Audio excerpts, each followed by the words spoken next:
out the book that, well, Cindy wasn't here when we were saying it, neither of you were, but basically Emily sent me, like, was like, you need to check out the book Breathing, we're thinking about using it.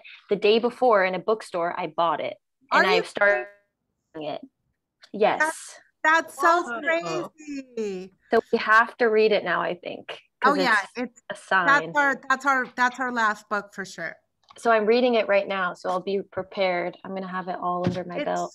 It's so good, and there's so much like really dense like material that I didn't know if we would have the confidence to do, but I think as a last piece, yeah. I'm obsessed with the book, so I'm really excited. It's so cool. Also, the fact that there was that happenstance makes me like it even more, I think. I listened to Sylvia Federici today. Thank you for tipping me off. Did you listen in? Yes, I was in there the whole time. I wasn't there the whole time. Was it good? I liked when I was just saying that it was good. I wish it was more Federici. Yeah. Yeah. She's got such amazing access to language. Yeah. Like the way she talks is like how she writes. It's amazing. She's incredible. She's so freaking cool. I wanted her to talk the whole time. I was just like, why do I want to listen to anyone else when Sylvia Federici has the stage? I know. It's tough. Are you in the yurt at Metabolic? I am. Cool. I am. Cool. It looks cool in there. It is. It's so nice and warm. So yeah. Good. We planted the rainbow serpent today. Wow. Ooh. What did you plant? What kind of species? Native plants in rainbow colors: red, orange, yellow, blue, indigo, and violet. Oh my gosh. And it's all rainwater, like it's just going to be fed by rainwater. And it's in a curving serpent that oh my God, magical. Yeah, really, really fun. That's really cool. Very exciting to think about. And this gift of this rain these last few days has been so incredible. Exactly, because it'll be like this externalization of the rain in the summer, like hot the rain, and then it becomes this rainbow serpent. Yay! So that's exciting. Very exciting. A nice day. Good. I guess we have to open. I guess we have to start the show. Kind of hang in the green room for a little bit, but yeah, I want to see the water buffet. Oh yeah. Yeah. Are we ready? I think so. Okay, here we go. Woo!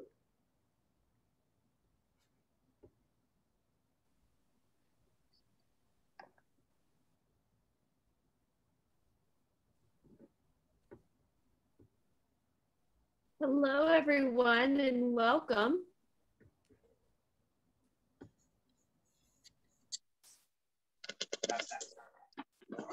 Hi, Martha. Hello. Hi. Hello.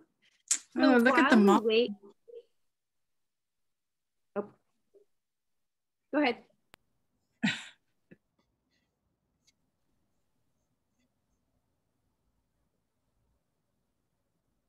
While we wait for people to sign in, one thing that we've been doing this series is featuring an embroidery of the week. And so this week is really special because this is done by Mariel, and she was actually waiting to receive one of our kits in the mail. And so in the meantime, she took an old picnic napkin from her mom's old linen closet, and she decided to make her own native plant embroidery. And so once she received our kit, she kept going with making it. So this is the overall, and then I'll zoom in so you can see each individual native plant that she did. Can you see that? It's lovely. Oh. Whoa. Look at that detail. Beautiful. Wow. Jen, can you tell us what the plants are? So this one is a poppy, and I'll hold it up again too. This one is a white sage. Down here, it looks like it says salvia. And then the next one is buckwheat. So let me I'll go closer so you can see them again. They're incredible. Wow.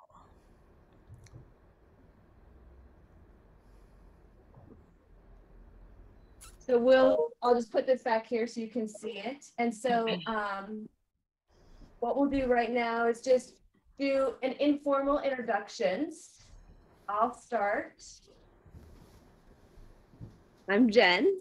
I use she, her pronouns, and I'm calling in from Studio City. And tonight I will be working on this yellow rumped warbler bird, which I haven't quite gotten to the bird yet. And I'm going to pass this to Emily.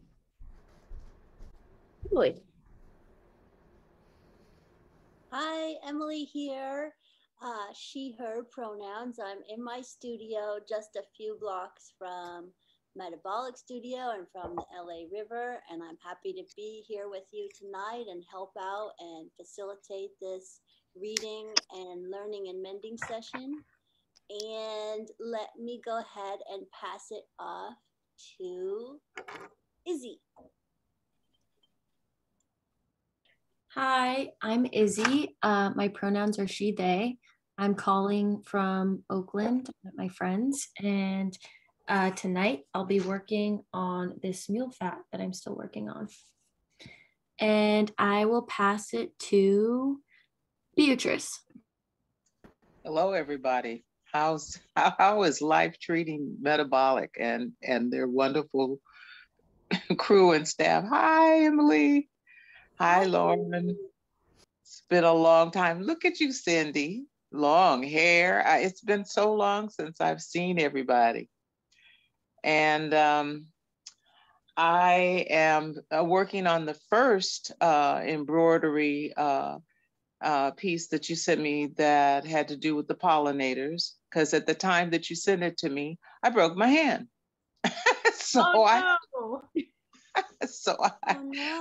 I'm walking my fuzzy person and caught my toe on the tip of the edge of the pavement and went down with the lead in my hand. So I broke my hand, had no idea I broke my hand, and sat on it for 3 weeks and iced it and did all this good stuff. And by the time it just wasn't healing the way that I thought it should have been healing, I called the doctor and he said, only way we're going to know is if you come in. And so when I got my x-ray, he called me back and he says, well, I got good news and bad news. Your hand is broken. He said, but it's 3/4 mended. You've done really good care for it. So it's taken me a minute to get into the mode of doing embroidery. So I'm very glad to be back with you guys and say hey and see what's up. I'm glad to see everybody looks like they're healthy and, you know, ever present. So I'm just glad to say hi and to see everyone. Great. Everybody is in place. Great to see you. Yeah.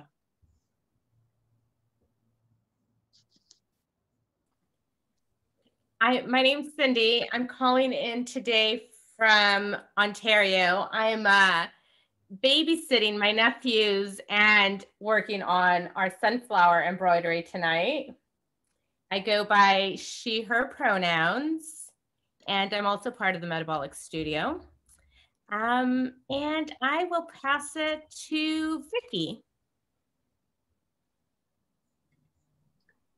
Hi, I'm Vicki. I go by she, her pronouns, and I'm calling in from Santa Monica.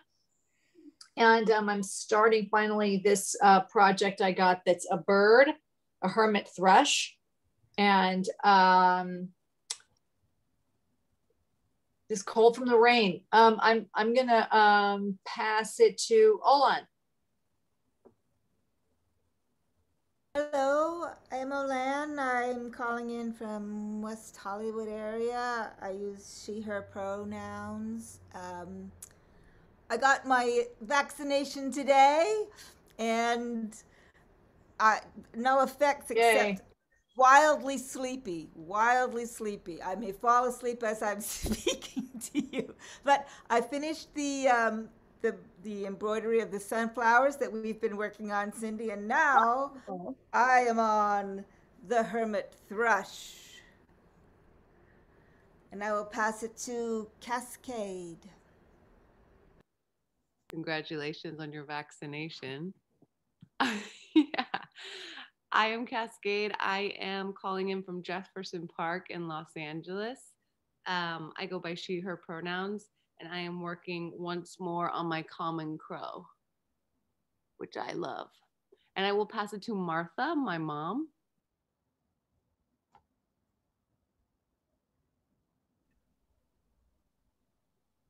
Hi, everybody. I'm Martha, Cascade's mom, calling in from Talent, the foothills of the Siskiyou and Cascades. And I'm working on a bat. I know you can't see very well because I'm backlit, but I got my kit and I was very excited about it's a bat and a peyote gourd, which I've never heard of before. So that's in process right now. I'm pretty excited because I saw a fox this morning run across my field. And we used to have a lot of foxes up here, and there was a parvo epidemic that went through that population. And so we haven't seen them for quite a while. And this morning, a very healthy, bushy-tailed fox went trotting across the field. So that was a positive omen. And I got my vaccine too, so I'm pretty stoked. So I'll pass it to, let's see, how about, has Vicki spoken? Yes, I did. I just spoke. How about Jill? I'm not tracking names very well, I guess. Is Jill Surreal? Hi. Yes, hi, I'm Jill. Sorry, I was on mute. And I go by she, her pronouns. I just wanted to say hello to everyone. I'm not quite ready to work on a project. I'm about to get in my car, but I've been meaning to join for quite some time. And so I'm finally here and would love to listen to the reading and just see how everything goes and get myself ready for a future evening. So nice to see you all.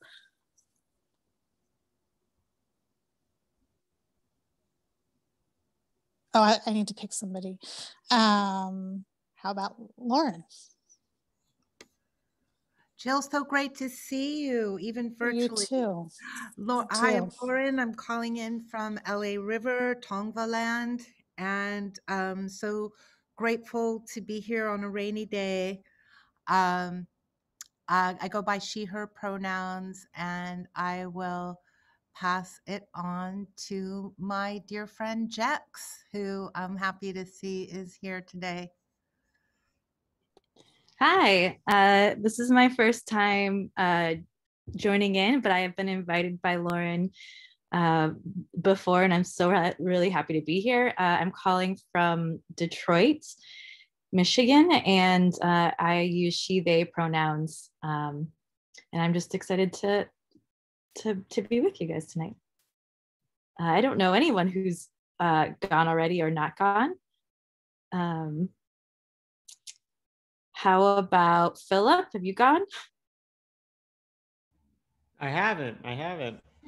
Hi, I'm Phil, calling in from Mid-City Los Angeles, and I will be working on making an instrument out of a gourd this evening, and happy to be here with y'all. Oh, and I go by he, him pronouns. And I'll pass it on to Martha. Have you gone? And, yeah, went already, Philip. Thank you. Yeah. Yeah, I'm not sure who hasn't gone yet either. Actually, Phil, at this point, I'll take over. And for those of you that didn't get the opportunity to introduce yourself or share what you're working on, not to worry, there will be more time later this evening. The Metabolic Studios Learning and Mending series is now in its third evolution. This time around, we are addressing suffocation. Growing through the last two gatherings, the first learning syllabus in response to ongoing racial violence, particularly at the hands of police, and the second holding space for the megafires that have consumed the West. And now, with the advent of COVID-19, we feel it is imperative to address the larger reality of suffocation and the need for us to revive our breath. In order to gain a deeper understanding of these crises and how they are interconnected, we are building upon the readings in the last two series, abolitionist writings by Black women and Native American perspectives of land stewardship. Since the ongoing pandemic began, we have moved our weekly public studio practice to Zoom, where we have committed ourselves to learning and mending together. We invite you to receive these readings as a deep inhale, and we find that crafting together helps to receive these readings as a meditation. Many of you have received embroidery kits from us of native plants representing the food and medicine that Metabolic Studio is cultivating. In addition to those, we're happy to include a new pattern based on biosynosis, which is an association of diverse organisms forming a closely integrated community. And so some of you have received these. I'll just hold up a couple of the designs. And then, of course, we have the bird series as well. So if you'd like to receive an embroidery kit, please send your name and mailing address to info@metabolicstudio.org. Cindy will put that in the chat bar right now. We've decided to close the entrance to the Zoom space after the first 15 minutes of the reading to protect the flow and keep a steady breath. These gatherings are being recorded through Zoom for archival purposes.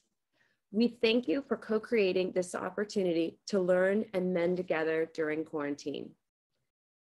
Tonight, we'll read Sylvia Federici, Re-Enchanting the World, Feminism and the Politics of the Commons, from chapter Women's Struggle for Land and Common Good in Latin America.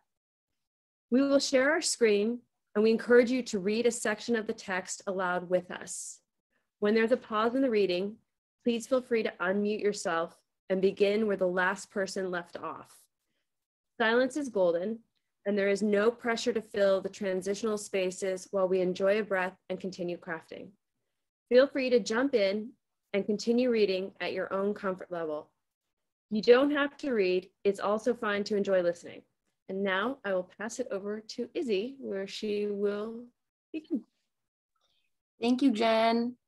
Okay, so I'm on a little quick breath work meditation before we begin the reading.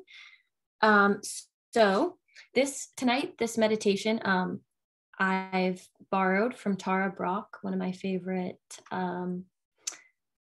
meditator guiders. I don't really know how you would, what you would call her, but yeah. So this is a meditation guide from the New York Times, from Tara Brach. She's a psychologist and founder of the Insight Meditation Community, Washington, D.C. So please find a comfortable spot and close your eyes. Coming into stillness and feeling the simplicity of your body breathing. Take a nice, full, deep in-breath.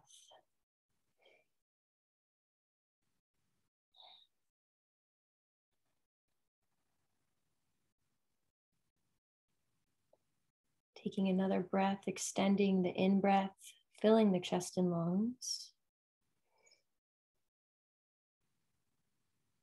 And a slow out-breath, feeling the sensations of releasing the breath. Relaxing outward, letting go. And again, breathing in,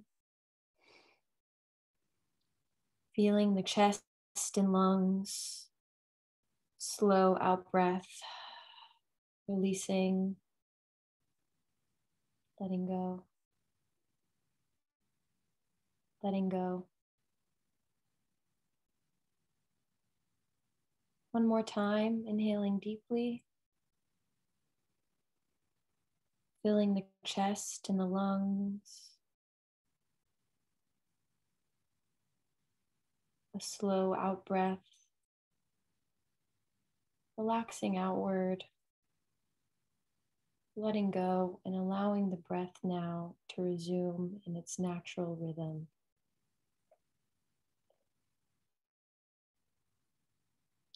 Relaxing with the inflow, with the outflow, beginning to gently scan down the body,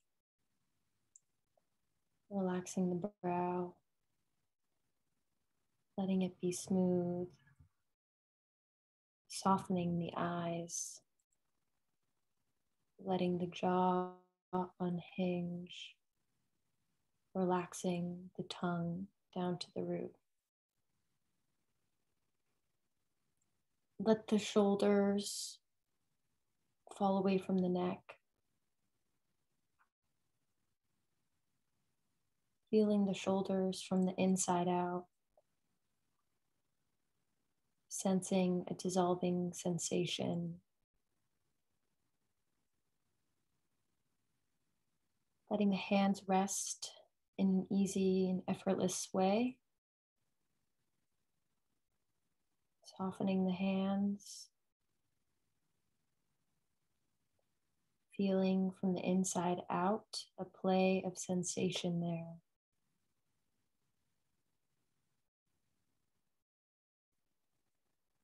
Letting the chest be open, the heart relaxed. Sensing an openness to the chest. Softening the belly. Letting this next breath be received in a softening belly.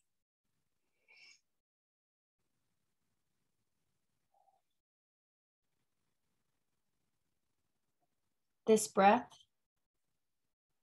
and now this one, relaxing deep in the torso, feeling the length, the volume of the legs, feeling the sensations inside the feet, widening the lens to sense this whole body as a field of sensation, including the arising and passing of sound, listening to and feeling the whole moment-to-moment experience, sensing in a relaxed and gentle way the movement of the breath, this background of aliveness, resting in an awake and relaxed presence.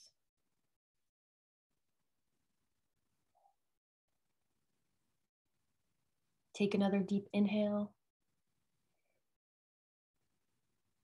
And as you exhale, begin to wiggle your fingers and your toes, inviting movement back in the body by opening up the eyes and maybe adding a little stretch if you need it. Okay, thank you everyone. So as Jen shared before, tonight we're reading Re-Enchanting the World by Sylvia Federici. And as Jen has already said, just kind of jump in and read, taking turns in an autonomous fashion. If you want to read, great. If you don't want to read, that's cool too. So Emily, Thanks, Cassie. Yeah, no problem. Thank you. I feel much better after those breaths and stretchings. Let me just share my screen in uno momento.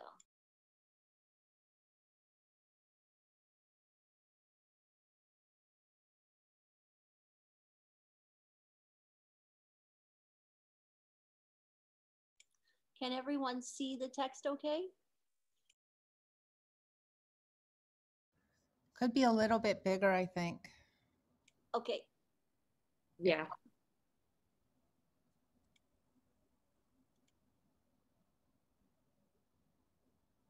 How's that? That's great. All right, cool. Well, I'm happy to start off. Awesome. Women's struggles for land and the common good in Latin America. The impeachment of Dilma Rousseff in Brazil, the deep economic and political crisis in Venezuela, and the victory of a right-wing candidate in Argentina's elections all indicate that a phase in Latin American politics is coming to an end. What is enduring is the illusion that many harbored that the emergence of progressive left-leaning governments could transform the politics of the region, implement the reforms that social movements for decades have been fighting for, and promote social justice. On the balance, these objectives have not been achieved. Following the example of Venezuela's Bolivarian revolution, the governments of Morales, Correa, Kirchner, and Luis da Silva have transferred part of their country's revenues to the popular sectors with the institution of welfare programs, bolsas familiares, providing subsidies to children's education and other basic necessities. In this way, the most extreme forms of poverty have been alleviated. But these measures have been a far cry from what social movements had expected. Taking Brazil as an example, it is calculated that at least 30 million people have benefited from the welfare programs that the Lula government adopted. Still, social expenses have claimed a tenth of the money transferred to mining and agribusiness companies, which have continued to play a hegemonic role in the politics of the country. As extractivism has continued to be the model of economic development, the land reform advocated by the movements that brought the Partido de los Trabajadores to power has not been realized. Instead, the concentration of land in a few hands, one of the highest levels on the continent, has continued to increase. And for the first time, indigenous peoples' lands have come under direct attack in the name of modernization. Meanwhile, police violence has not been reined in. So according to official statistics, thousands of people, mostly Black homeless youth, are killed every year by the police. 4,224 in 2016. This may explain why relatively few proletarians have gone to the streets to demand the reinstatement of Dilma Rousseff after her final impeachment, although its unconstitutional and fraudulent character has been widely condemned. As Deborah Maria da Silva, one of the founders and leaders of the movement of the Mais de Mayo, declared in a meeting held in Sao Paulo on September 13, 2016, quote, "I will not cry for Dilma because for us in the favelas, the dictatorships never ended."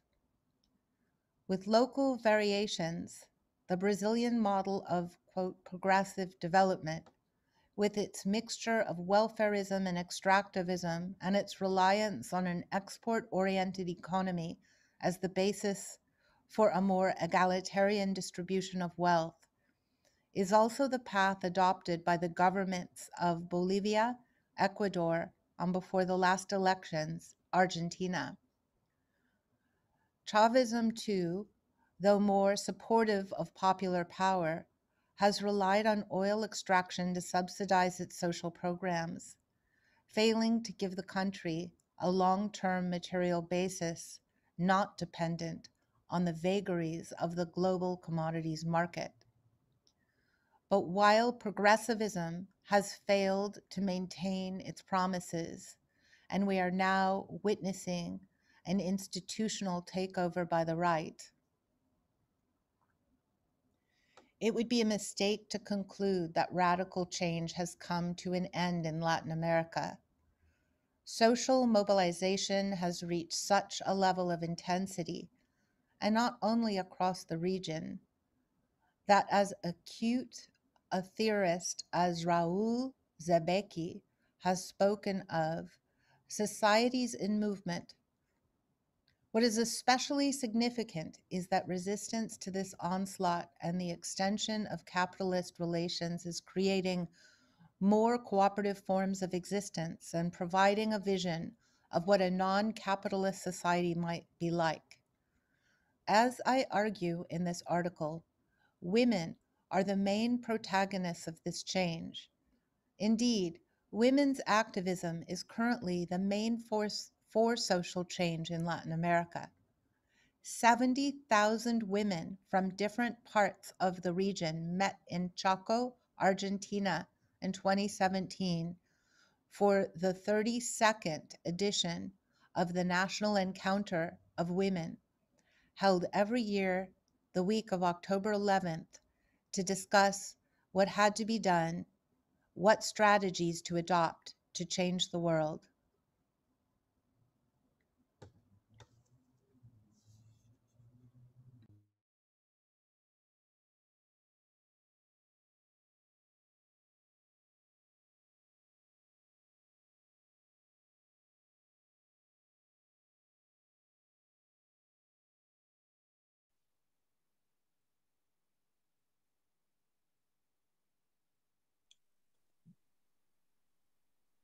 Such massive mobilizations coming at the moment of a realignment in Latin American institutional politics are not surprising. Women play a central role in social struggles because they are those most affected by dispossession and environmental degradation, suffering directly the effects of public policy in their everyday life. It is women who must deal with those who become sick because of petroleum contamination or because the water they use to cook, wash, and clean is toxic, and who cannot feed their families because of the loss of land and the destruction of local agriculture. Thus, women today stand on the front lines against the transnational mining and agribusiness corporations that invade rural areas and devastate the environment. As the Ecuadorian scholar activist Lizette Cobameja has pointed out, it is women who in the Amazonian region lead the struggles in defense of water. They also are the main opponents of petroleum extraction, aware that it undermines their productive activities, and in the words of Ecuadorian activist Esperanza Martinez of Acción Ecológica, it exacerbates machismo. The wages that the oil companies pay to the men they employ deepen gender inequities, boost alcohol consumption, inequalities, boost alcohol consumption, and intensify violence against women. Her words are echoed by the complaints of many Amazonian women who are fighting against oil extraction. Quote, "We cannot feed oil to our children," unquote, says the Quechua leader Patricia Golinga from Sarayaku, a village in the Amazonian forest. Quote, "We don't want alcoholism. We do not want prostitution. We do not want men who beat us. We do not want this life, because even if they give us schools, bathrooms, and houses with zinc, it takes away our dignity," unquote.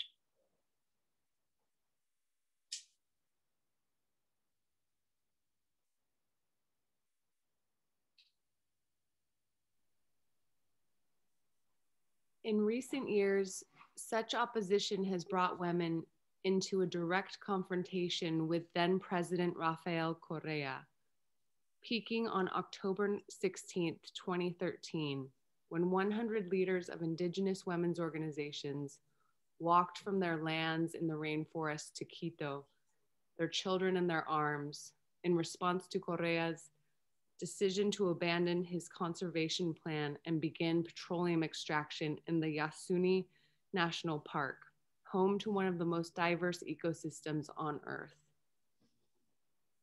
They were following the example of thousands of other women who, 1 year earlier, had likewise marched to the capital to defend the waters of their territories against a mining project contracted by the Correa government with the Chinese company Ecuacorriente. But in a show of arrogance and disrespect, consistent with his reputation as the most misogynist of Ecuadorian presidents, Correa refused to receive them.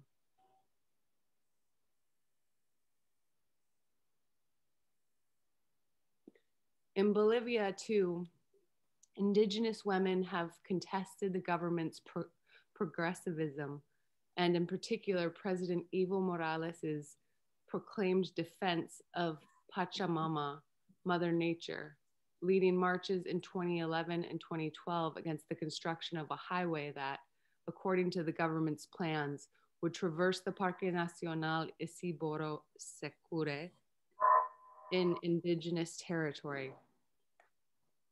As it is often the case, the women provided the support infrastructure necessary for the marches, from food to blankets, and organized the cleaning of the camps built along the road, in an arrangement that ensured that the men participating would do their share. Peasant indigenous women, together with feminist networks like the Marcha Mundial de Mujeres, were also at the heart of the Cumbre de los Pueblos, a gathering of social movements held in Rio de Janeiro in June 2012 on the occasion of Rio Plus 20, the United Nations Conference on Sustainable Development, held 20 years after the UN Earth Summit of 1992. One characteristic of these new women's movements is the process of political radicalization they reflect. Increasingly, women are aware that their activism must not only protect the lives of their communities against the activities of transnational companies and fight for food sovereignty, or against the genetic engineering of seeds by building seed banks, for example. It must also transform the model of economic development into one respectful of human beings and the earth. They see that the problems they face stem not solely from specific policies or companies, but are rooted in the mercenary logic of capitalist accumulation, which even through the promotion of a green economy, quote unquote, is turning the cleaning of the environment into a new source of speculation and profit. A further aspect of this radicalization is the growing assimilation by rural indigenous women of the issues raised by popular feminism, such as the devaluation of domestic work, women's right to control their bodies and reproductive capacity, and the need to resist the growing violence against them. This process was not sparked off by ideological considerations, but by the very contradictions that women have experienced in their everyday lives, including within the organizations in which they participate.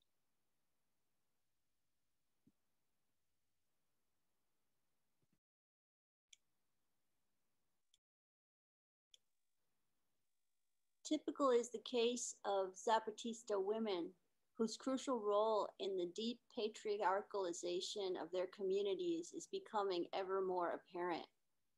As Hillary Klein's Compañeras 2015 and Margarita Milan's Desordenado el género descentrando la nación 2014 will document, women have directed the course of Zapatism from the first days of its existence, joining the first groups that gathered in the mountains of Chiapas when the movement was still very young, in order to change their living conditions as much as to fight institutional oppression.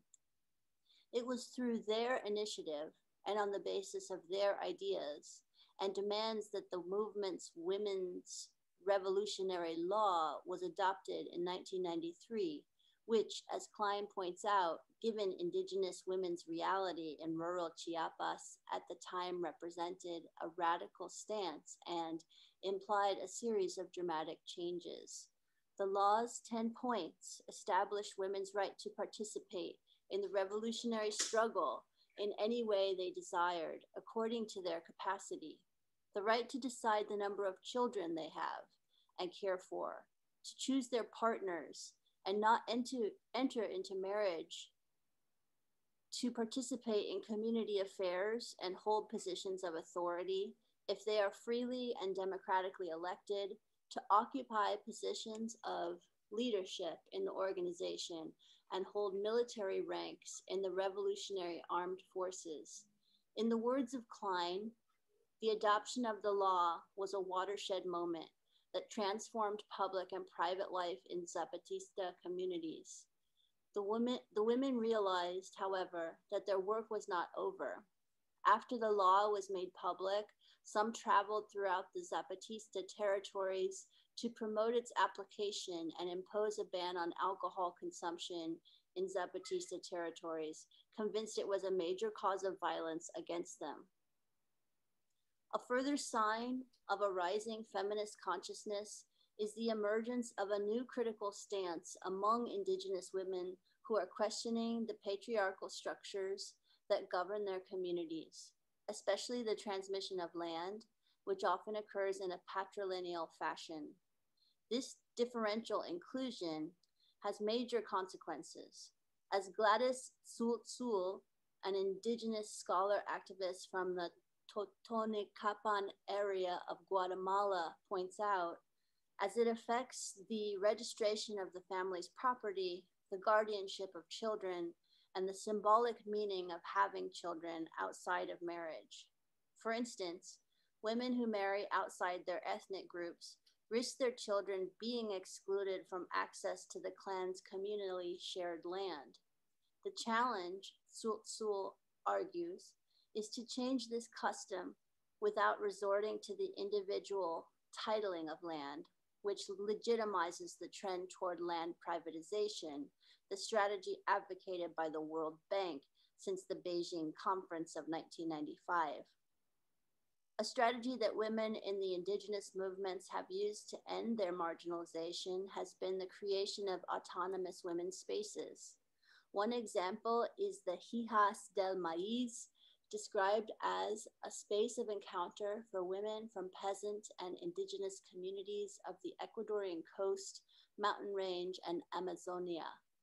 Much has changed in the lives of our people, says Blanca Chancosa, one of its founders.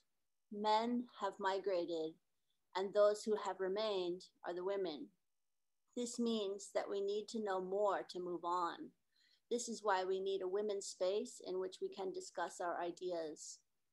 A similar autonomy-seeking strategy to boost women's social participation has been the formation of peasant movements consisting exclusively of women. An example is the Movimiento de Mujeres Campesinas de Brasil, which, according to Roxana Longo, recuperates the theory and practice of the feminist movement. Formed in 1983, as the rural populations began to feel the negative effects of the Green Revolution, this alliance of women variously involved in agricultural work has fought to change the social identity of peasant women, to have them recognized as workers and gain for them the right to social security. In 1995, it formed a national network of peasant women's groups and women from mixed peasant movements that won paid maternity leave and struggled to defend public health care. It also engaged in protest actions against the activities of transnational corporations, knowing that their presence would be the end of their communities. As political participation has increased, so too has women's awareness of the need for self-education and political formation. These are now common elements in many women's organizations, as they confront social forces whose logic is shaped at an international level and requires an understanding of international politics. Combined with the self-confidence gained through social activism, these practices generate new forms of subjectivity that contrast with the image of a peasant woman propagated by international institutions. anchored to the past, cognizant only of outdated knowledges on the way to extinction. Peasant women in South America are far from being concerned solely with their local cultivation rights or their families' well-being. They participate in assemblies, challenge government and police, and see themselves as the custodians of the land, as they are less easily co-opted than men, who are often seduced by the wages promised by transnational corporations, wages that give them more power over women, feeding into a macho culture that instigates violence against them. One factor that encourages women's role as custodians of the land and communal wealth is their greater role in preserving and transmitting traditional knowledge. As tejadoras de memoria, weavers of memory. As Mexican theorist, activist Mina Navarro puts it, they form an important instrument of resistance because the knowledge they sustain and share produces a stronger collective identity and cohesion in the face of disposition. The participation in the new movements of Indigenous women who bring them a vision of the future, shaped by a connection with the past and strong sense of continuity between human being and nature, is crucial in this context. With reference to the cosmovisions that typify Indigenous cultures in Latin America, some feminists have coined the term comunitaria feminismo, where the concept of the common is understood to express a specific conception of space, time, life, and human body. As Francesca Gargallo reports in her Feminismos desde Abay Yala 2013, communitarian feminists such as Cinca feminist Lorena Cabnal of Guatemala have contributed new concepts such as body territory, which looks at the body as a continuum with the land, where the placenta of the newborns is often buried, both possessing a historical memory and both equally implicated in the process of liberation. While they champion their ancestral origins, however, communitarian feminists nevertheless reject the patriarchalism of many Indigenous cultures as much as implanted by the colonizers and what they describe as ethnic fundamentalism.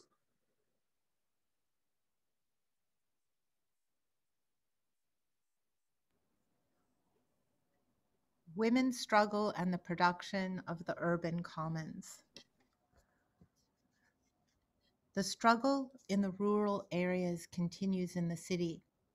The men and women who are displaced from the land form new communities in urban areas.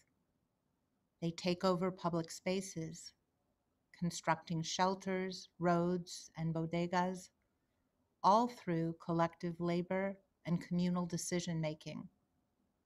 Again, women have taken a leading role.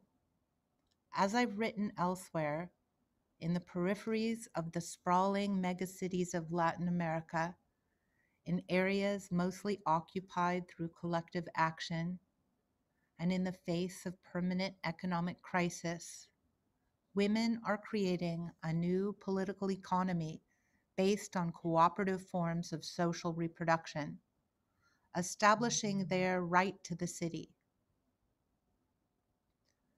and laying the groundwork for new practices of resistance and reclamation. Equally important has been the socialization of reproductive activities, like shopping, cooking, and sewing. These activities have a long history.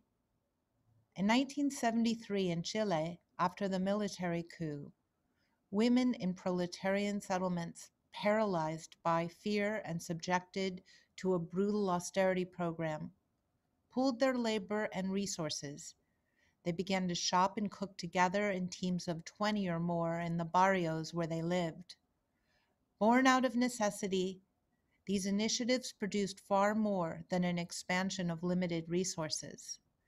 The act of coming together and rejecting the isolation into which the Pinochet regime was forcing them qualitatively transformed their lives, giving them self-esteem and breaking the paralysis induced by the government's strategy of terror. It also reactivated the circulation of information and knowledge that is essential to resistance. And it transformed the concept of what it means to be a good mother and wife, contributing to its redefinition as going outside the home and participating in social struggles. The work of social reproduction ceased to be a purely domestic and individual activity. Housework went into the streets alongside the big ollas and acquired a political dimension. These politics did not escape the notice of the authorities, who came to view organizing popular kitchens as a subversive communist activity. In response to this threat to their power, police launched olla smashing raids into the barrios. At some of the women involved in the popular kitchen recalled, Sarah, with 300 people involved, it was difficult to hide what was going on.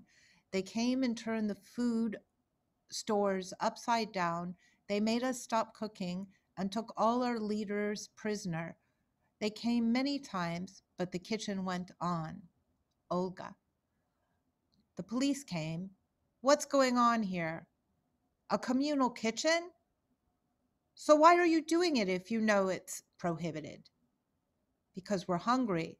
Stop cooking. They said it was political. The beans were half cooked and we had to throw them all away. The police came many times, but we managed to keep the kitchen going. 1 week in the house, the next week in another. In one house, the next week in another.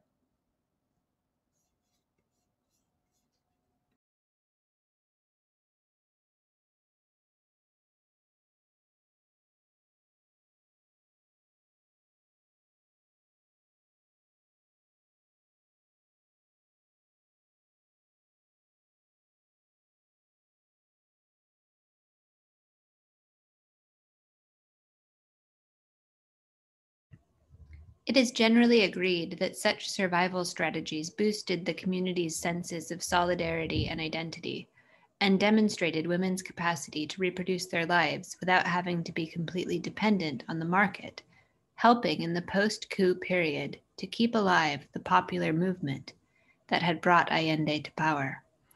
By the 1980s, it was strong enough to mount a successful resistance to the dictatorship.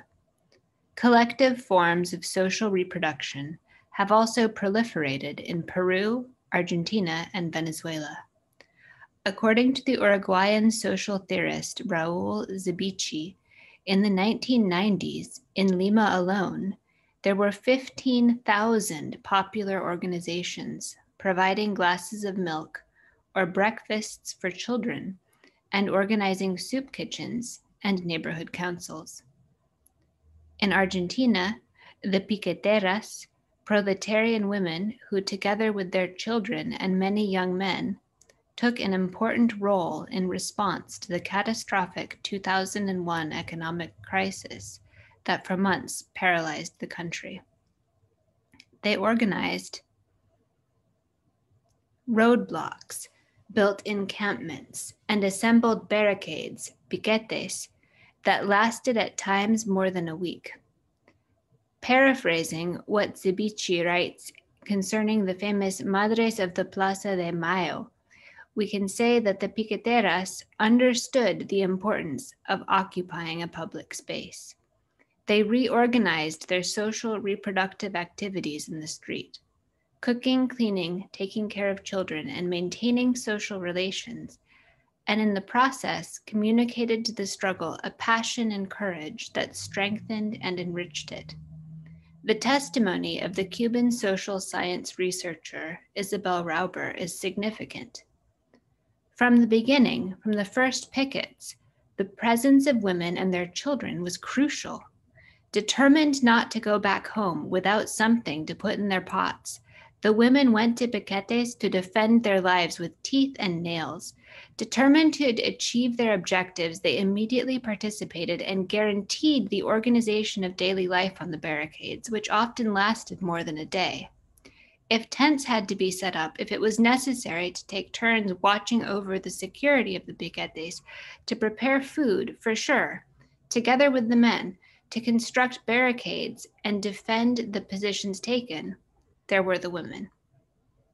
What Rauber underlines, which I would argue applies to many women's struggles today in Latin America and beyond, is that as neoliberalism unleashes a genocidal attack on people's means of subsistence, the role of women in the struggle becomes more fundamental. The struggle against it must be rooted in the activities that reproduce our lives. Because, in the words of a male militant Rauber quotes, everything begins in our daily life and then is translated into political terms. Where there is no everyday life, there is no organization. Where there is no organization, there is no politics. Her view is confirmed by the account of the Piqueteras movement by Natalia Quiroga Diaz and Veronica Gagao, who have argued that the economic crisis of 2001 induced, quote, a feminization of the economy, and together with it, a deprivatization of the resources necessary for reproduction, unquote. As soon as the official economy collapsed, with many companies and even the banks shutting down, and people unable to retrieve their savings, a different, feminine economy resurfaced. It was inspired by the logic of domestic work, but organized collectively in public spaces, in ways that made visible the political character and social value of reproductive work. As women occupied the streets, bringing their pots and pans to the roadblocks in their neighborhood assemblies, as barter networks and various types of cooperatives were set up, a subsistence economy emerged. It enabled thousands to survive and at the same time redefined what value is and where it is produced, increasingly identifying it with the capacity to collectively manage the reproduction of our life, whose rhythms and needs reshape urban space and time.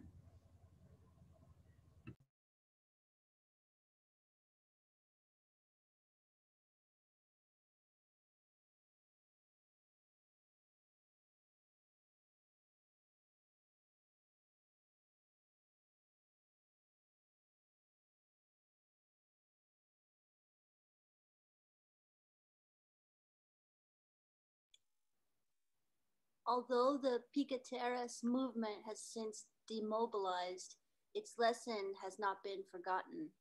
On the contrary, what was a response to an immediate crisis has become, in many Argentinian proletarian neighborhoods, a broad social reality and part of a more lasting social fabric. As Marina Citrin has documented, years after the rebellion of 2002, neighborhood assemblies and the forms of collective action and cooperation that were born in the piquetes continue. In the villas of Buenos Aires, we can best see how the refusal of immiseration and dispossession that animated the piquetes can turn into the construction of a new world. Here one meets women who live in a situation in which every moment of their everyday lives becomes an instance of political choice, as nothing is due them and nothing is guaranteed. Everything is gained through negotiation or struggle, and everything must be continuously defended. Potable water and electricity must be contracted with the state, as must some of the material necessary to build the roads needed to prevent rain from turning the streets into rivers of mud. But the women who struggle to obtain these resources do not expect or indeed allow the state to organize their lives. Cooperating with each other, determined not to be defeated and to escape social and economic impoverishment, they are creating new spaces that belong to no one in which to collectively make decisions concerning the reproduction of everyday life, including the provision of services for all who contribute. As Zibechi describes the situation in Villa Retiro Bis, one of the 21 villas in Buenos Aires, here you have neighbors who have lunch in the popular kitchens, at night study in a primary school, and socialize in the houses of women. Certainly they are precarious spaces that have some ties with the state and the market, but they are minimal, marginal. The main thing is that they are undertakings sustained by mutual aid, self-management, cooperation, and fraternization. When I visited the same villa in April 2015, the women, part of the Corriente Villera Independiente, were proud of what they have achieved. Everything you see, they told me, we have built with our hands. And I could see walking in the streets that they had helped pave, visiting the comedores populares, popular kitchens, where they serve hundreds of meals daily, working on a rotating basis, attending a performance of the Theater of the Oppressed they had organized, that this space where they walked was their space, not the alien territory we usually traverse where we have no stake and no means of control. When, prior to my visit, the city of Buenos Aires constructed a wall to prevent a further expansion of the villa, the women immediately tore part of it down because they said, we want to be able to move freely and refuse to be enclosed. While the crisis of the subsistence agriculture that neoliberal politics has produced has often resulted in the formation of partially self-managed encampments like those found in the villas in Bolivia, a more common phenomenon has been the proliferation of street vendors who, in incalculable numbers, have occupied urban areas and transformed them into ciudades mercado, market cities, mostly through the incessant work of thousands and thousands of women confronted with displacement from rural lands and the impoverishment of their communities. Many proletarian women have taken their reproductive work outside their home and transformed the markets into their daily living space, where they cook, take care of their children, iron their clothes, watch TV, visit each other, all in the bustle of buying and selling. As Maria Galindo of the Bolivian anarcho-feminist organization Mujeres Creando points out, Bolivian women's struggle for survival has ruptured the universe of the home and domesticity. It has broken the isolation characteristic of domestic work, so that the figure of the woman shut away in the home is now a thing of the past. In response to the precarization of labor and the crisis in male wages, a culture of resistance has emerged. Women have appropriated the streets, converting the city into a domestic space where they spend most of their time selling wares, food, smuggled goods, pirated music, etc., that cheapen the cost of living for all the population.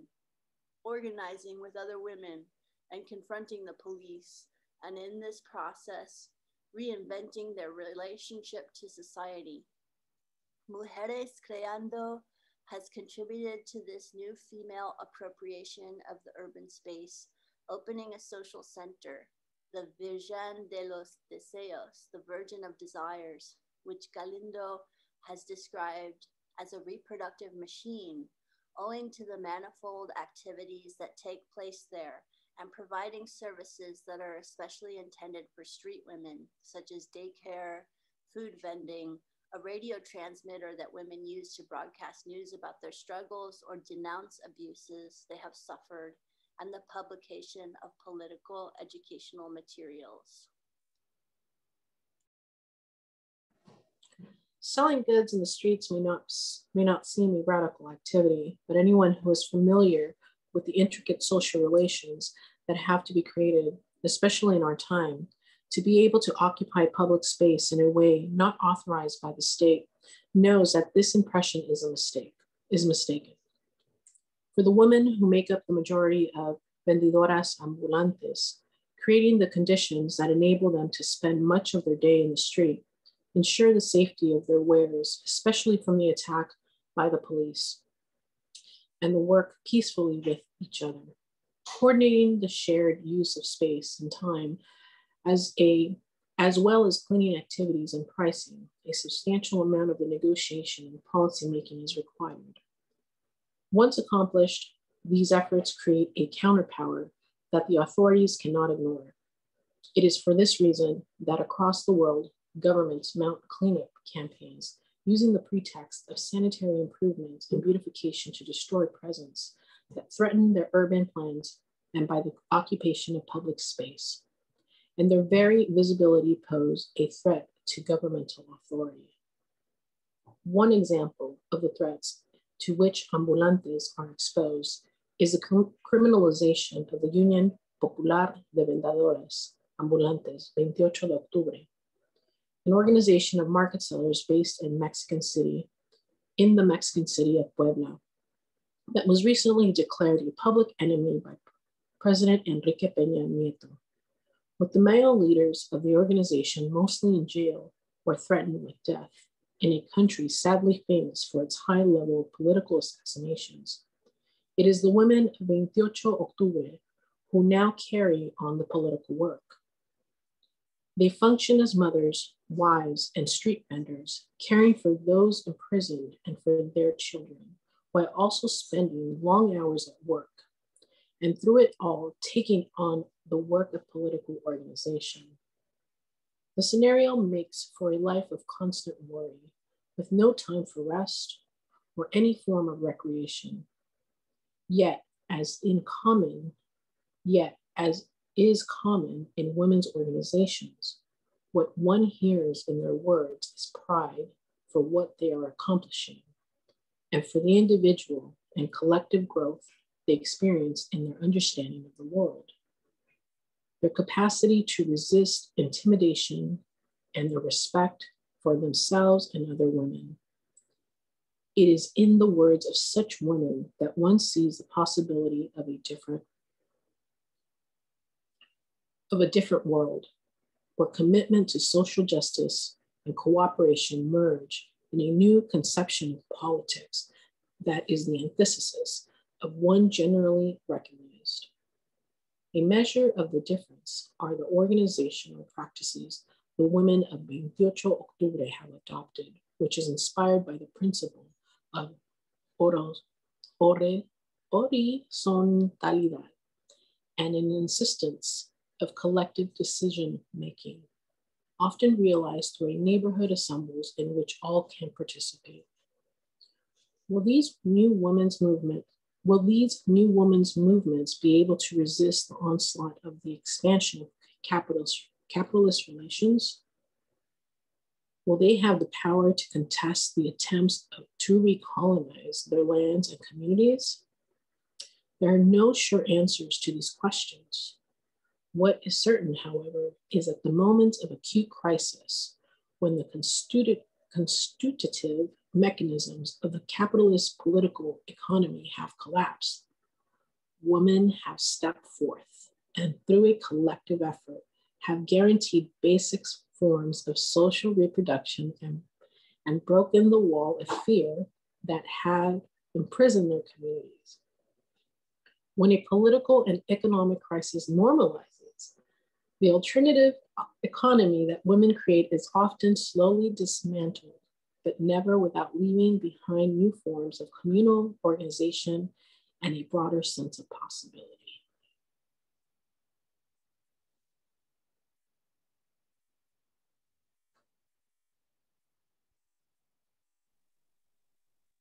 Thus, as Raul Kibechi has often noted, in the villas of Argentina, Mexico, Peru, as in the peasant, indigenous, and Afro-descendant communities of Latin America, a new world and a new politics are in the making. It is a world that gives a new vitality to the much abused notion of the commons, re-signifying it as not only a wealth to be shared, but as a commitment to the principle that this life we have should be a vida digna de ser vivida, a life that is worthy of being lived. At its center, as Raquel Gutierrez has written, are the reproduction of material life, its care, and the reappropriation of wealth collectively produced, organized in a way that is subversive. For it is based on the possibility to, quote, articulate human activity and creativity for autonomous ends, unquote. The promoter of an investigative research group of women scholar activists based at the Autonomous University of Puebla in Mexico. Sorry, my dogs are going for it. I'll start that one again. The promoter of an investigative research writing group of women scholar activists based at the Autonomous University of Puebla in Mexico. Gutierrez is today one of the main contributors in Latin America. Sorry. Is it too loud? Okay, I'll keep going. I'm sorry. Gutierrez is today one of the main contributors in Latin America to the articulation of the experiences I have described in all their capacity to recuperate the practices, knowledges, values, and visions sedimented by generations of indigenous communities and their continuous production of new meaning and forms of existence. Her work, like that of the group of women with whom she has collaborated, Mina Lorena Navarro, Gladys Sul, Lucia Lynn Salata, is an important part of the struggle, both as an example of a common of knowledge, quote, common of knowledge, working within an academic context, but in ways that run against the principles of academia, imposes on the production of knowledge, and as an effort to give voice to that powerful, though mostly invisible, unarticulated complex of effects and emotions that are the substance and soil on which communitarian relations are produced. Today, such work is more indispensable than ever for making visible how deeply rooted commoning relations are in our effective life, how essential they are in our survival and the valorization of our life, and gives us courage and strength in the face of the most violent, brutal attack capitalism has waged on every form of social solidarity since the heyday of colonization. It demonstrates that commoning is an irreducible aspect of our life, one that no violence can destroy, as it is continually recreated as a necessity of our existence.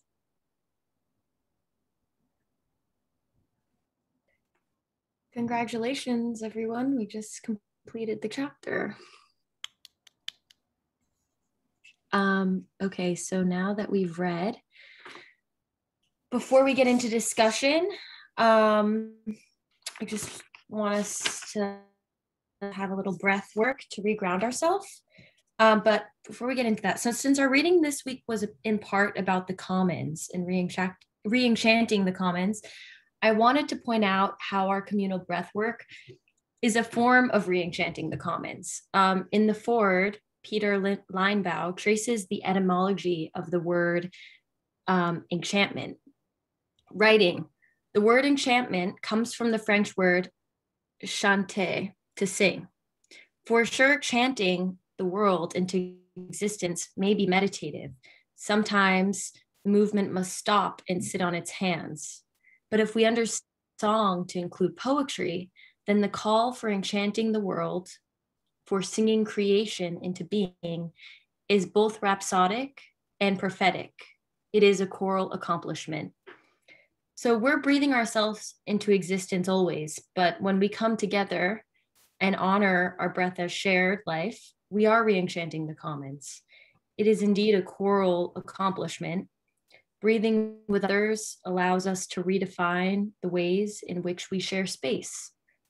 Our collective breath work over Zoom, where we all are in our respective dwellings, is an alternative kind of space holding. It is like Singh's Pakshi assemblage. It is a conscious act of togetherness even when we're physically disparate. So with that, let us think of our breath tonight as a kind of song, an enchantment, weaving pathways of connected life into the world. So please close your eyes and find a comfortable seat. If available to you, place your feet on the ground or a solid surface. Recognize the sensation in the space of connectivity between yourself and the ground, the earth, whether through your feet or your seat. Acknowledge the energy flowing between the earth's surface and your body, the continuum of energy between our body and the land. Inhale deeply, feel your chest rise. Exhale and release. Inhale. Exhale. And as you take the next deep inhale, invite the healing energy from the earth into the palms of your feet. Imagine moving up your legs, to your knees, into your thighs, your hips, your belly, away to your heart. And as you exhale, return this energy back towards the earth, feeling the flow of care between your body and the earth. Inhale, fill up. Exhale, root down.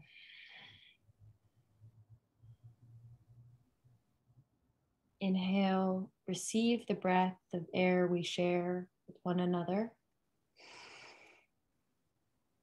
Exhale, return this common breath to the earth, back to the common land. And let's take one more deep inhale. Exhale, release. Now begin to invite movement into your body and slowly open up your eyes.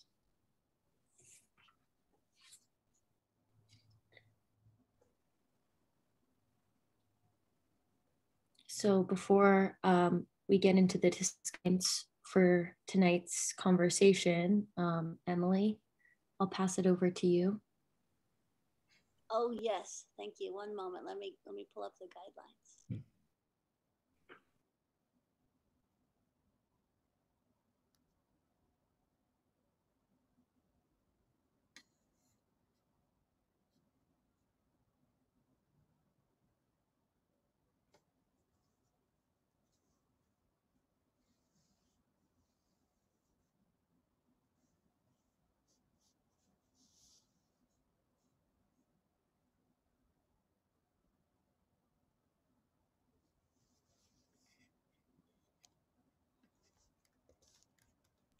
Okay, I've got them here. Here are our discussion and conversation guidelines that I'm going to share with you. We are not experts, but inspired generalists. We invite you to join us on the road of becoming more fluent in some of the challenging ideas of our times. We will hold each other's best interest at heart. We hope everyone has come to the table to learn, grow, and share. Let's all share responsibility for including all voices in the discussion. Let's try to stay focused on the reading and how it makes us feel. We welcome those of you whose minds are bursting with tangential ideas to write them in the chat bar. In the unlikely event that a disagreement arises, we take this as an opportunity to expand our knowledge rather than defend a position. By staying on this call, you are agreeing to these community guidelines for our discussion period. Thanks, everyone. Thank you, Emily. So in the introduction to the book, Federici writes that Native activist Paula Gunn Allen reminds us we as feminists must be aware of the history of this continent, for the root of oppression is loss of memory, which we were talking a bit about in the chat. But memory for Federici allows the world to be re-enchanted. It remembers the songs of the past to recreate songs of the future. There's a return happening for Federici, but not one that romanticizes the past. Rather, re-enchantment honors the continuum between the past and the future.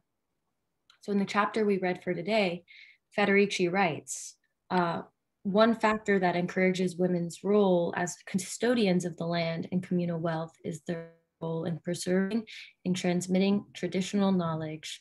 As tejedoras de memoria, weavery, as Mexican theorist, activist Mina Navarro puts it, they form an important instrument of resistance because the knowledge they sustain, share, produces a stronger collective identity and cohesion in the face of dispossession.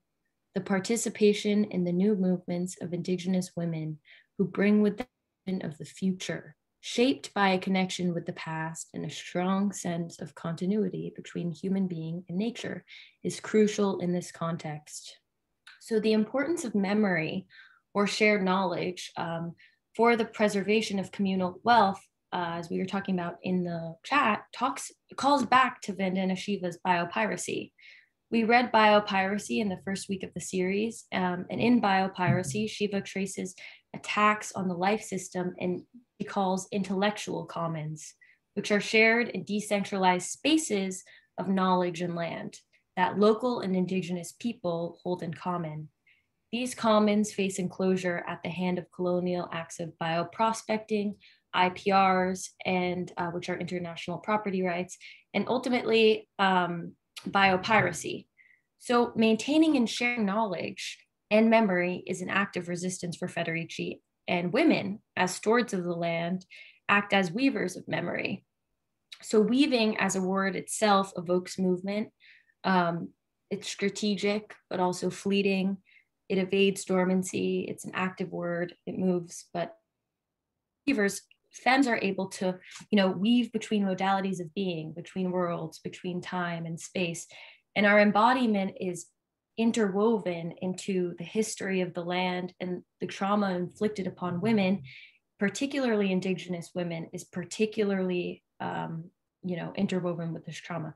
So Federici sees the body on a continuum with the land, which, as Lauren had put in the chat, calls also back to what Newman Harrison last week a little bit was talking about continuum.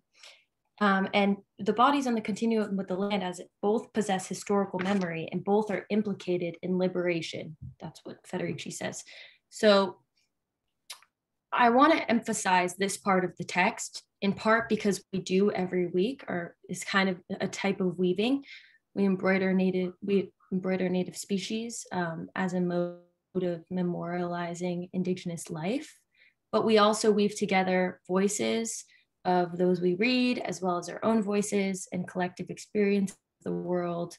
We weave together our different patterns of breath as an act of resistance against suffocation. So this is collective re-enchantment that we're doing, and we're participating in a re-enchantment of the commons. And with that, I invite you all to share your thoughts.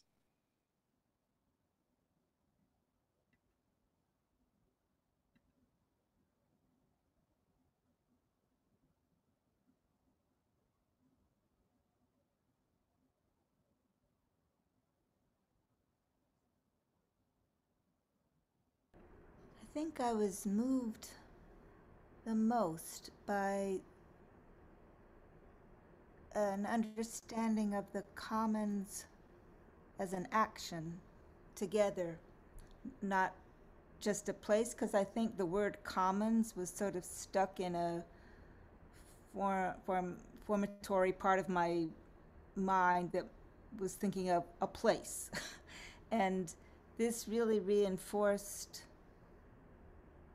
the sense of how this profound profound practicality of these women, of just simply cooking together. And it's an experience I bet a lot of us have had, the connection that that makes, and how it brings forth a timelessness as part of the commons, as part of the weaving of memory, which is memory weavers. That it's a fabulous phrase. And it has such action and such feeling in it. So that was my big takeaway, as the commons as an action and as a something in motion, rather than, and now we have the commons sort of thing.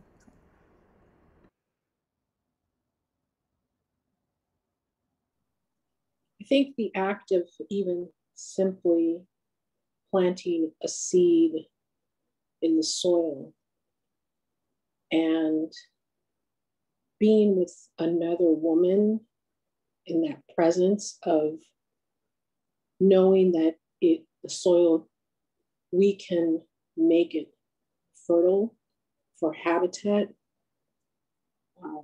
is very powerful. Being with a group of women is more powerful. And I feel that it's innate in us.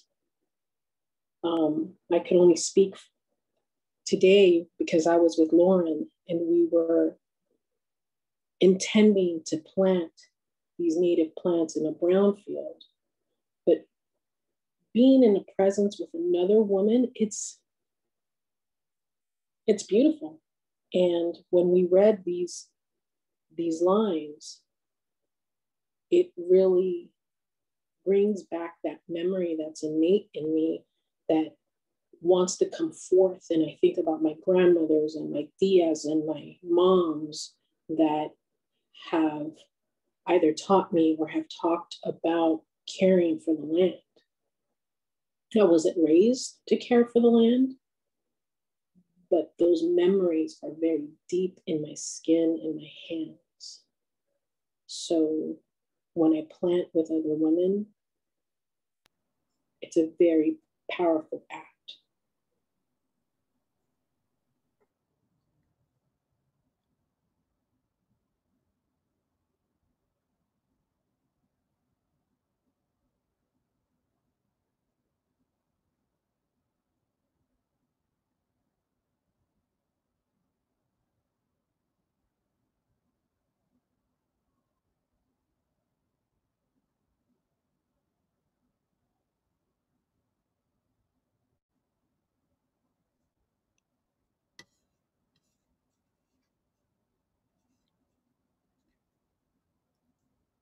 Well, one of the things that I wanted to express is just the bodily feeling I get listening to Federici's text. Like, it's gripping for me. And I was just absolutely riveted from the beginning to the end. And I just wanted to like shout that out because that is a hard thing to do. Like, to write about Pan-American social activism with all of those names that are different sounding than the ones we hear about or read about, and to bring in all those super complex themes we've been thinking about in the Suffocation series, but to do it in a way that I never feel overwhelmed, and listening is just incredible.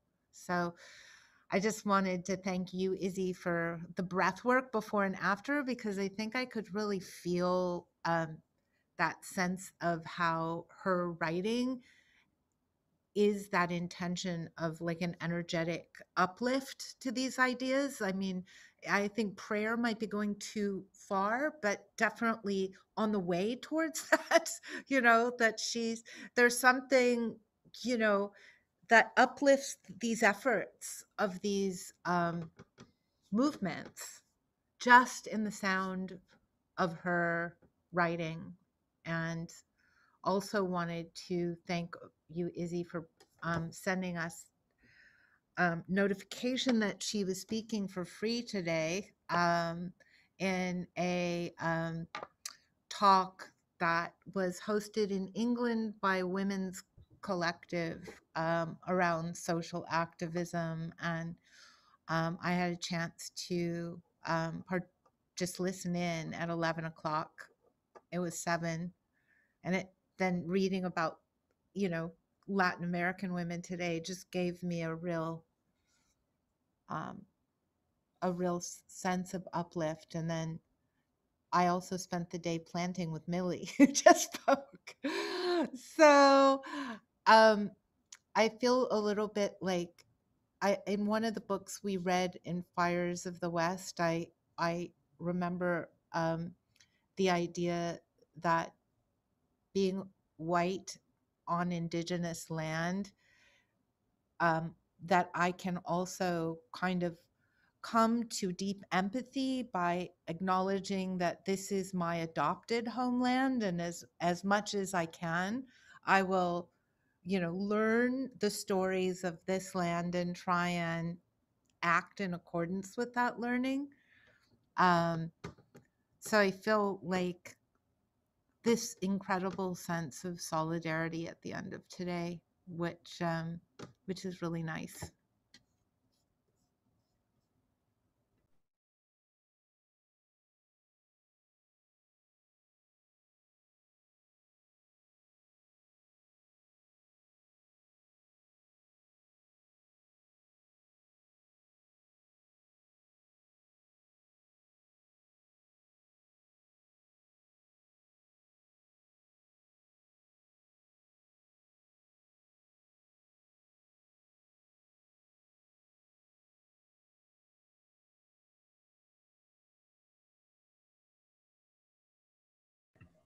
Oh, then I loved what you put in the comments as well about the word reproductive. That struck me also, how when you think of sexual reproduction and the organs of sexual reproduction, it's an individual body.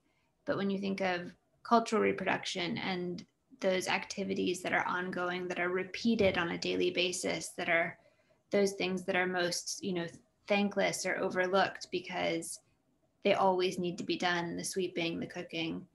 And that idea of a collective of women nurturing and reproducing the means of survival together was just so beautiful, and part of that active commons, which, like you also said, completely transformed my idea of the commons from sort of a passive enclosed area to like a bustling, vibrant, shared space that's full of surprises in life. And I think that's just such a life affirming vision and such an inspiring call to action.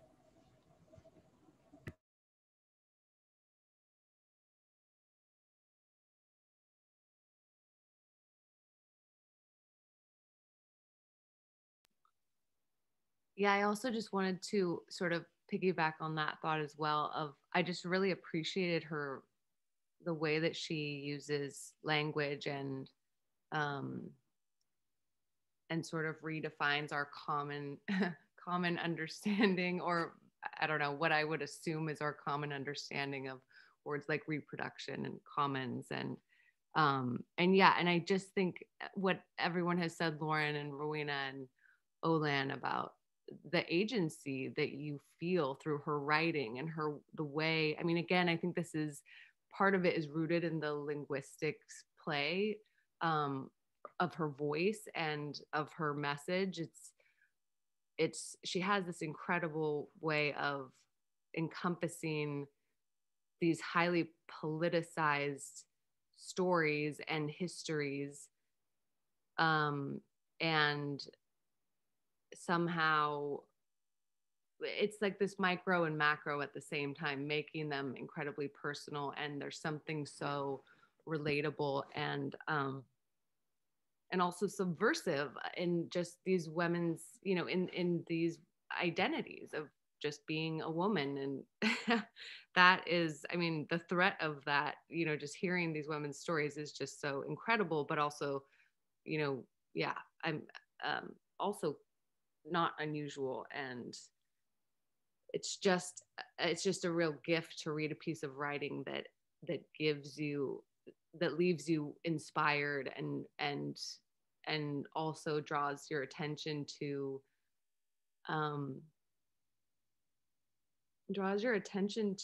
actions, small actions, daily actions that of our lives, and that those are inherently political, and that you have agency over those, and that we should exercise that agency. And yeah, that was just a really thought-provoking reading. Thank you all.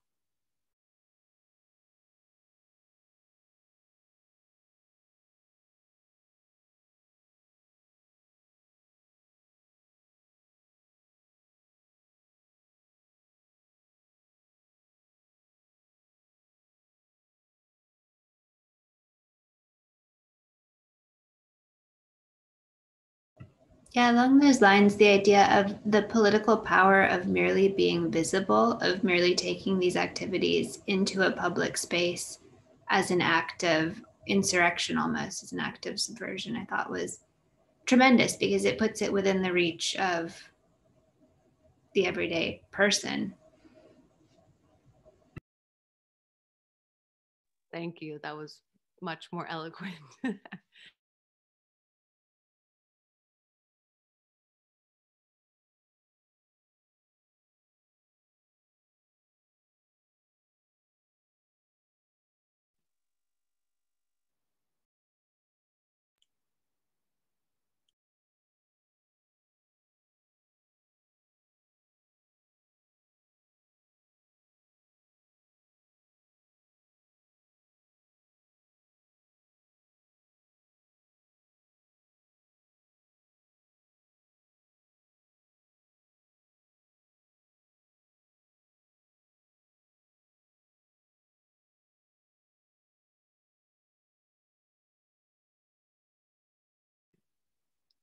I'd also just like to add that, Izzy, it was so helpful to hear your list of the ways that we collectively participate in a commons,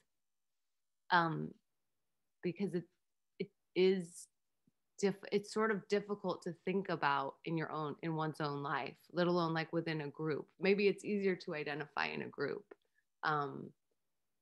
but I love that. It's something I will really think about and try to identify, because it's also feels like an act of gratitude. But again, the agency and the political, it's just a great perspective to have. So I appreciate that.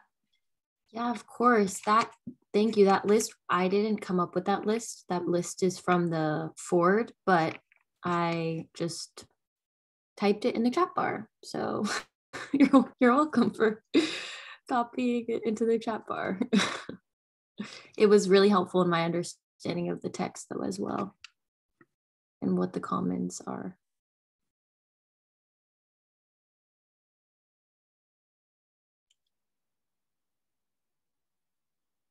I wonder, Izzy or Lauren, if I could coax you into talking a bit about the sonic component of the reading, because wasn't there a concept in there about kind of sound as enchantment or choral identity? I'm having a hard time remembering, but I'm just curious if anyone would be willing to talk a bit about that. Well, she talks about the etymology of the word reenchantment, from the French chanter, which is to sing. And so she, by connection, talks about that by, using your voice itself, by adding your voice, the commons of having voice is breathing life into this idea of hers of reenchantment. And in the book, she specifically kind of signals that for her, this reenchantment is forward looking. She's looking at this reenchantment as a function of our commons. So It's that we're in a process of re-enchanting, and it's through it's through that commoning um, that we will find the ability to re-enchant the world. And she's, but I thought it was very brilliant and beautiful that she brings the etymology of the word back to voice and singing. I love that. Thank you for expanding on that. It just kind of popped into my mind. And the way that to chant, it can be poetic, and how poetry kind of resists the infliction of order or hierarchy, or poetry refuses categorical assignment.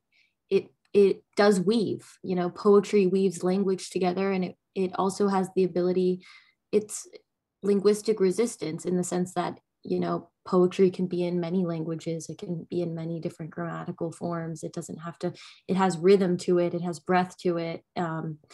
It resists suffocation. So in all those ways too, I think a poetic re-enchantment of the world is one that has spontaneity and has memory and autonomy as well, as opposed to like a logical re-enchantment of the world or something like that.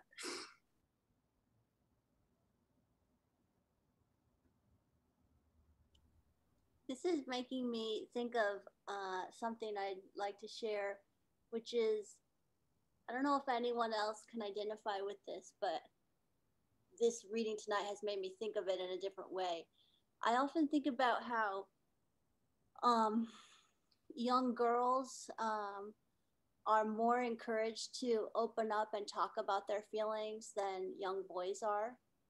And I often think that that's how girls and women, teenagers eventually start to bond, is by sharing emotional knowledge or stories, or this made me feel this way, what do you think, and the kind of talk around emotion that I feel, at least when I was growing up, and I think before, we didn't encourage young men to do the same. And I often think that represses that muscle and represses feelings, and possibly creates more anger, creates more darkness, creates more violence eventually. And it's kind of always just a little thought I've had in my mind, how we don't encourage boys and to do that, and how would the world be different if we didn't tell boys not to cry, but if we said it's okay to cry, and actually we all need to cry sometimes. And so through the lens of Federici, thinking about sound and thinking about human voice and conversation as an extension of the phenomena of sound, it's just an interesting lens through which to think about how do we talk about emotion, and how are we emotional beings.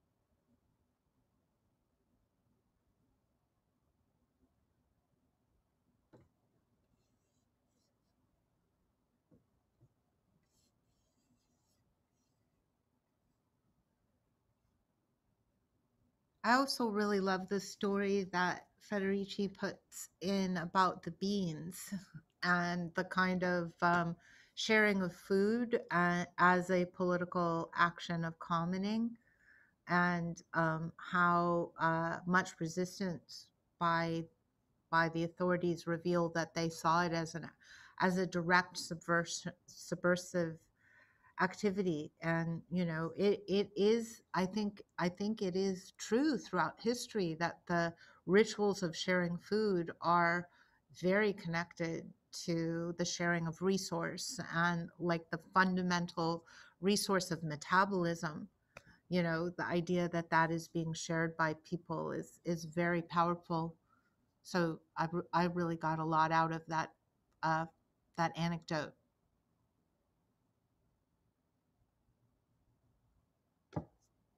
You know, that connects in my mind too with the idea of enchantment and the poetic notion of the voice and the harmony of everybody bringing their part of the puzzle to it. You know, that like in the, I'm sure in the communal kitchens, it's like, you do the beans, you're best at beans. You do this, you're best at that.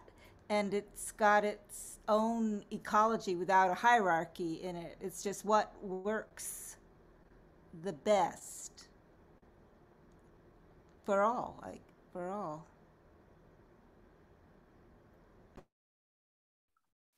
Yeah, I wish my friend Sarah was here, but she had to leave. But she was sharing with me a story earlier about when she spent some time protesting at an ICE facility, and a bunch of people came, a bunch of women came with their families, and they set up a daycare.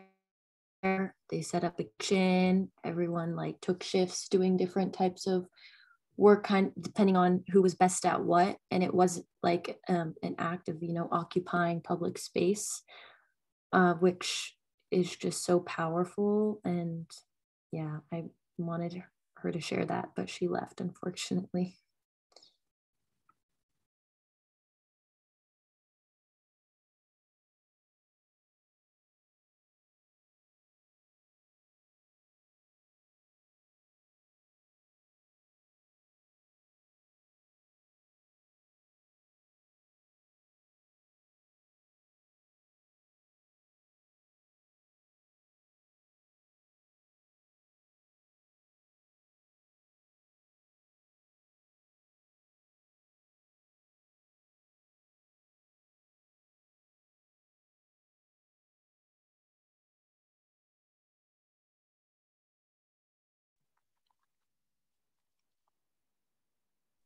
And something earlier from the lecture with Federici, I don't want to bring in too much outside stuff, but it's about care. She mentioned today in the lecture I attended that care work is also the work that allows people to die. And that women live longer because we have the responsibility not to die, which was just thinking about COVID-19 and the types of suffocation that arise today, with that sentiment is really intense.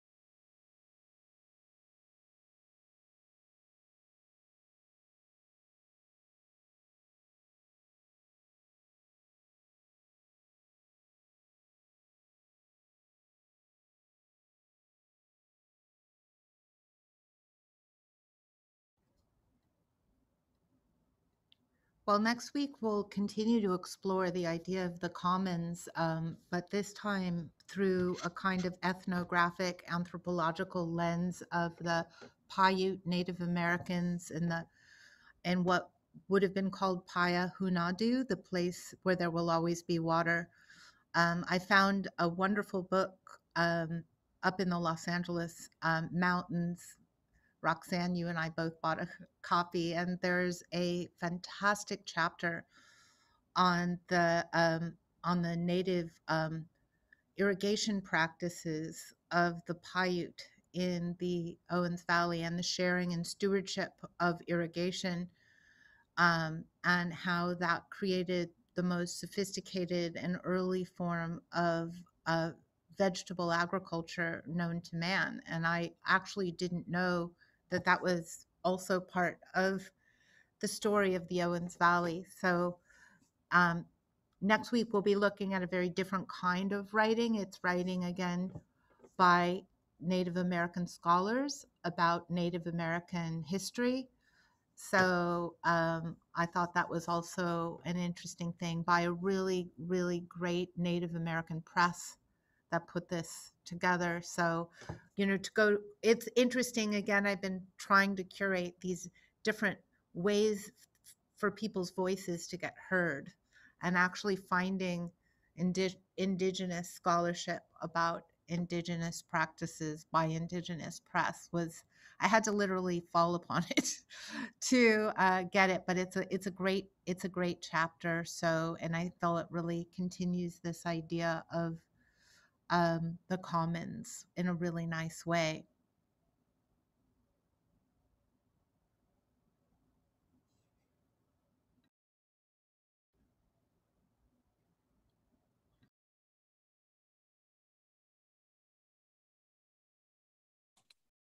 Would anyone like to share what they've been working on? I am proud to announce I got one leaf and I started another one. I would have gotten to more, except my cat sat on my arm, so it made it very difficult to move. So I only got one leaf, but got to keep going.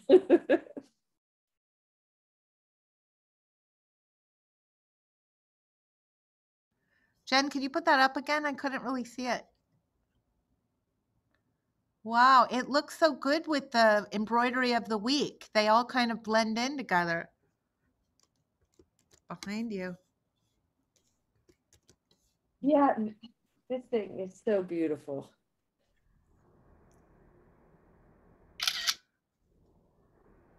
Thank you.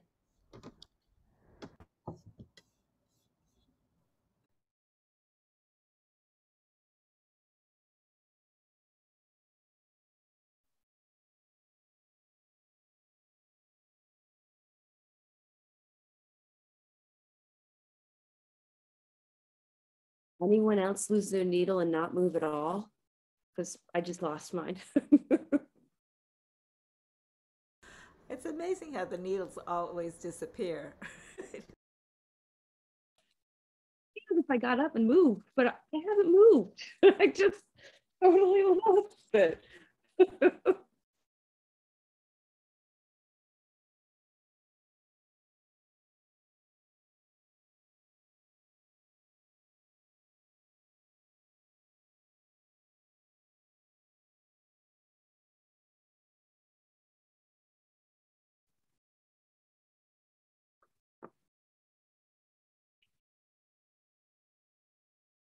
Should I share the poem for this week, or does anyone else have any embroideries they want to share before?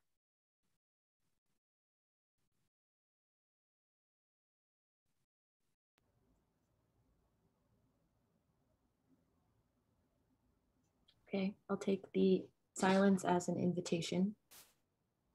So this week, I chose a poem by Marlon Sherman, who is Lakota, and the poem is called "She Wove Moonbeams into Her Basket." And the inscription is, "For Dale Ann Fry Sherman, in honor of her mother, who was born Dorothy Lopez at the mouth of the Smith River. She wove moonbeams into her baskets. Yes, she was a strange one," they all agreed. And lazy, too. Slept all day, out all night. The whole village looked at her sideways and sniffed when they passed by her home. Every other woman, up at dawn, working all daylight long, feeding the kids, washing their faces, combing their hair, gathering ferns, bear grass, spruce, stripping them, weaving baskets. Walking by her house, early sun misting through redwood, burden baskets on backs, clucking tongues at this sleepy girl. Look at that one, sleeping her day away. She'll never get a husband like that. At noon, she woke, smiled, stretched, climbed out the hole, stood, stretched again, arms wide to the sky.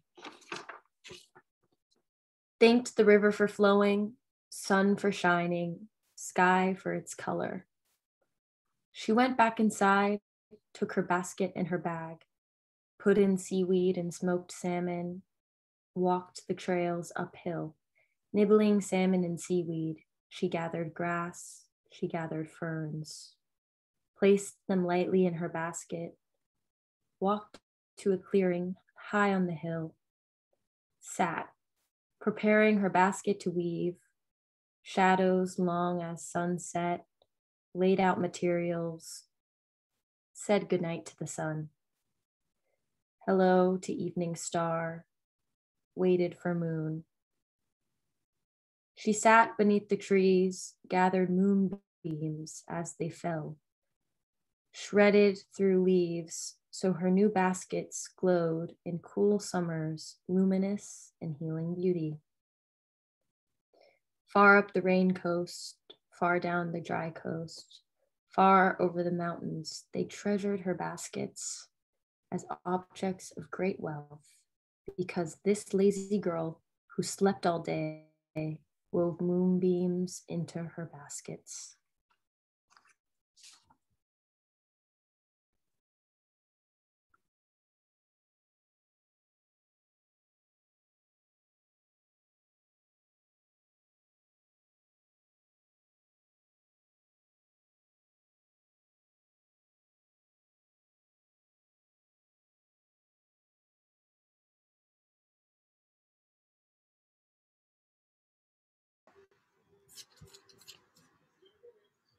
That was so beautiful, Izzy. Thank you.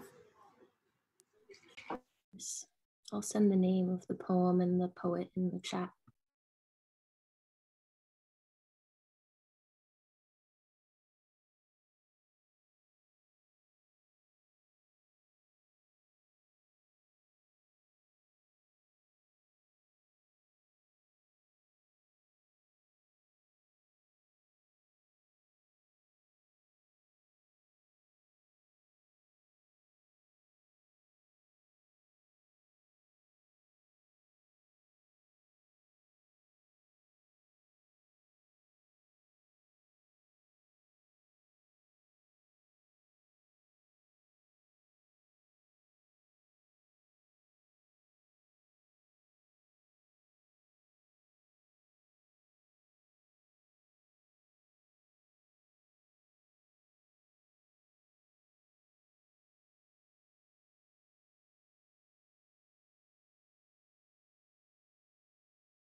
If anyone was concerned about my needle update, I just found it. And I'm going to share this with you in case this happens to you. When I was showing you guys, my laptop's underneath right here, and somehow there's a magnet on the back of the laptop and it snatched the needle and it was attached to the laptop on the underside. So should you not move and you lose your needle, check under your laptop. That's the first for me. I'm just wondering what made you look under your laptop in the first place, Jen. Thanks for sharing. Okay, I will expand. I have my laptop elevated and I happened to reach my hand underneath of it and I felt it and I thought, goodness, because I couldn't figure out where it could have disappeared to. I was going nuts.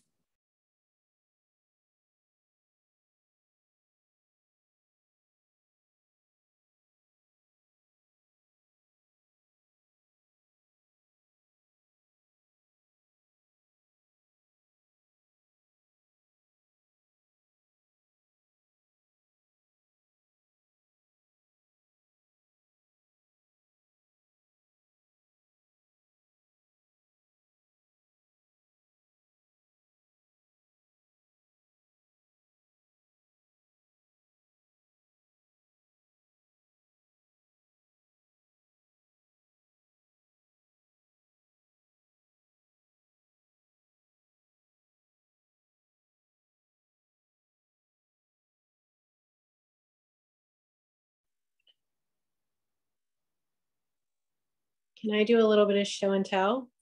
Want to show you guys, I've made the smallest sage bundle tonight. I've ever done. That's darling. It's so cute. Great. Is that because the sage plant was really small? Well, because I ended up with just single leaves. Uh-huh.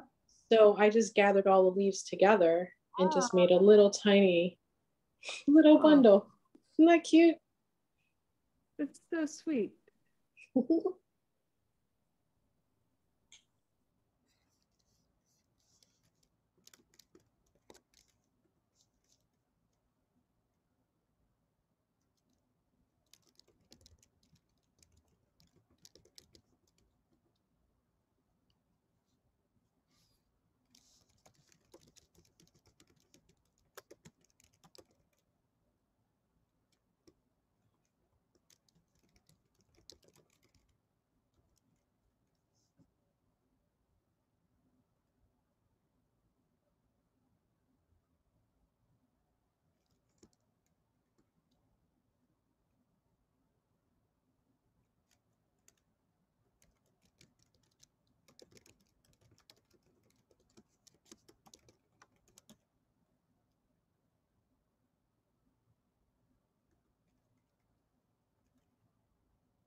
Oh,